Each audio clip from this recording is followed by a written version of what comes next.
Hi అండి. ఈరోజు కథలోకి వెళ్ళే ముందుగా మీకొక చిన్న రిక్వెస్ట్. నా ఛానల్‌ని ఈరోజే గనక మీరు చూస్తున్నట్లయితే నా ఛానల్‌ని సబ్స్క్రైబ్ చేసి లైక్ చేయండి. రాజా, నాకు మీ నిశ్శబ్దం నచ్చింది.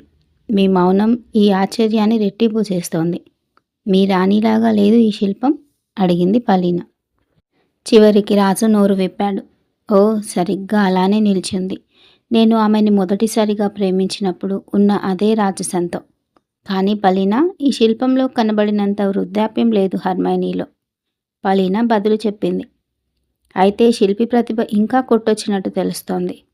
హర్మైని బతికి ఉంటే ఇప్పుడు ఎలా ఉంటుందో ఊహించి చెక్కాడు కాబట్టి. కానీ నన్ను తెరవేసేయనియండి. లేదా ఆ శిల్పం కదులుతోందని మీరు భావించే అవకాశం ఉంది. అప్పుడు రాజు చెప్పాడు. తెర వెయ్యొద్దు, నేను చనిపోతానేమో. చూడు కెమెల్లో, అది ఊపిరి పీలుస్తున్నట్టుగా లేదు.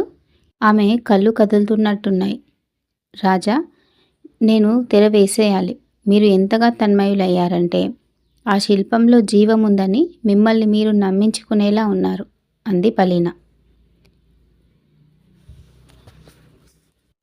ఓ మంచి మనసు గల పలీన, అలాగే అనుకోని నన్ను ఓ 20 ఏళ్ల వరకు. ఇప్పటికీ ఆమె ఊపిరి వదులుతున్నట్టే అనిపిస్తోంది నాకు. ఎంత చక్కటి ఉలి ఊపిరిని కూడా చెక్కాడు. నన్ను చూసి ఎవరూ ఏడిపించకండి, నేను ఆమెని ముట్టుకోబోతున్నాను అన్నాడు లయాంటిస్. ఓ మహారాజా, ఆగండి. ఆమె ఎర్రని పెదవుల మీద తడి ఇంకా అలాగే ఉంది. ఆమె పెదవులకి ఆయిల్ పెయింటింగ్ తడి అంటుకుంటుంది. మంచి మనసు గల పలీన, అలాగే అనుకోని నన్ను ఓ 20 ఏళ్ల వరకు. ఇప్పటికీ ఆమె ఊపిరి వదులుతున్నట్టే అనిపిస్తోంది నాకు. ఎంత చక్కటి ఉలి ఊపిరిని కూడా చెక్కాడు. నన్ను చూసి ఎవరూ ఏడిపించకండి, నేను ఆమెని ముట్టుకోబోతున్నాను అన్నాడు లయాంటిస్. ఓ మహారాజా, ఆగండి. మీ చేతులకి ఆయిల్ పెయింటింగ్ తడి అంటుకుంటుంది. తెర వేసేయనా? వద్దొద్దు, 20 ఏళ్ల వరకు వేయొద్దు అన్నాడు లయాంటిస్. అంతవరకు మోకాలి మీద వంగి తన అందానికి పోటీ లేని తల్లి విగ్రహాన్ని నిశ్శబ్దంగా ఆరాధిస్తున్న ఫర్డిటా ఇప్పుడు అంది. మా ప్రియమైన అమ్మని చూస్తుంటే నేనిలా ఎంతసేపైనా ఉండిపోగలను. పలీనా లయాంటిస్తో అంది. ఈ తన్మయత్నంలోంచి బయటికి వచ్చి నన్ను తెర వేసేయనియండి. లేదా మరికొంత ఆశ్చర్యం పొందటానికి సిద్ధం కండి. నిజానికి నేను శిల్పం కదిలేటట్లు చేయగలను. ఆ ఉన్నత పీఠం నుంచి కిందికి దిగి మీ చెయ్యి పట్టుకొనివ్వగలను. కానీ మీరు నాకు ఏవో మంత్రశక్తులున్నాయనుకోవచ్చు. నాకేవేం లేవని గట్టిగా చెప్తున్నాను. నువ్వు ఆమె చేత ఏం చేయించగలుగుతావో అవన్నీ చేయించు. ఎందుకంటే ఆమెని కదిలించగలిగితే మాట్లాడించడం కూడా తేలికే అన్నాడు ఆశ్చర్యంగా. ఈ సందర్భం కోసం ఏర్పాటు చేసి ఉంచిన నిదానంగా ప్రశాంతంగా వినిపించే సంగీతాన్ని వాయించమని కోరింది.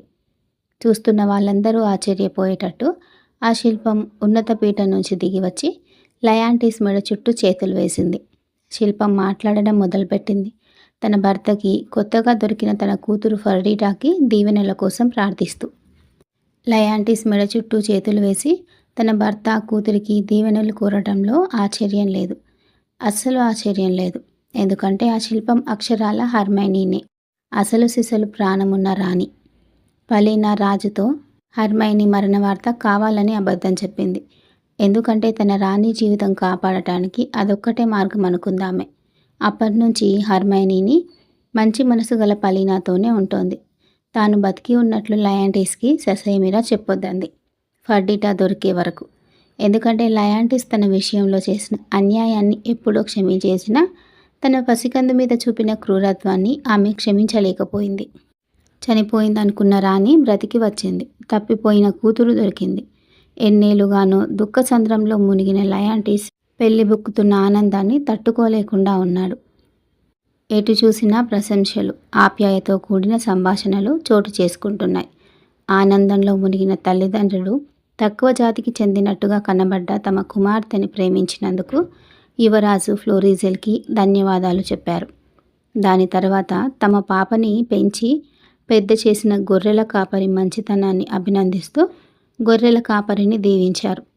కెమిల్లో, పలెన్నా వాళ్ళు విశ్వాసంగా చేసిన సేవలు చివరికి సుఖాంతమైనందుకు చాలా సంతోషించారు. ఈ వింతైన ఎదురుచూడని ఆనందాన్ని పూర్తి చేయకుండా వదిలేయకూడదన్నట్టుగా రాజు పోలిస్కెన్ స్వయంగా విచ్చేశాడు రాజసౌధంలోకి. తన కొడుకు మరియు కెమిల్లో కనబడడం లేదని పోలీస్ కేనస్ గమనించగానే ఎప్పటినుంచో సిసిలీకి తిరిగి వెళ్ళాలన్న కోరిక కెమిల్లోలో ఉండడం గుర్తుకొచ్చి పారిపోయిన వాళ్ళు ఇక్కడ దొరకవచ్చని ఊహించాడు. అందుకే ఆగమేఘాల మీద లయాంటిస్ జీవితంలోకి అత్యంత ఆనందకరమైన క్షణంలోకి అక్కడికి చేరాడు. పోలీస్ కెన్నెస్ కూడా అందరి ఆనందంలో పాలు పంచుకున్నాడు. తన స్నేహితుడు లయాంటిస్ తన మీద అన్యాయంగా పెంచుకున్న ఈర్ష్యని క్షమించాడు. చిన్నప్పటి స్నేహబంధం మళ్ళీ వాళ్ళిద్దరి మధ్య చిగురించింది. ఇప్పుడు పోలీస్ కెన్నెస్ ఫర్డిటాతో తన కొడుకు పెళ్లికి అభ్యంతరం చెప్తాడన్న భయం లేదు. ఆమె ఇంకా గొర్రెకొక్కం కాదు, సిసిలీ రాజుకి కాబోయే రాణి. అలా హెర్మైనీ దీర్ఘకాలపు కష్టాలు తొలగిపోయి ఓపిగ్గా ఎదురుచూసిన ఆమె సుగుణాలకి ఫలితం దక్కటం చూస్తాం. ఈ అద్భుతమైన స్త్రీ తన లయాంటిస్తోనూ తన కూతురు ఫర్డిటాతోనూ తల్లులు రాణులందరినీ మించిన ఆనందంలోనూ ఎన్నో ఏళ్ళు తన జీవితం గడిపింది. ఇంతటితో ఈ కథ ముగిసింది. ఇటువంటి మరిన్ని మంచి మంచి కథల కోసం నా ఛానల్ని ఇప్పుడే సబ్స్క్రైబ్ చేయండి.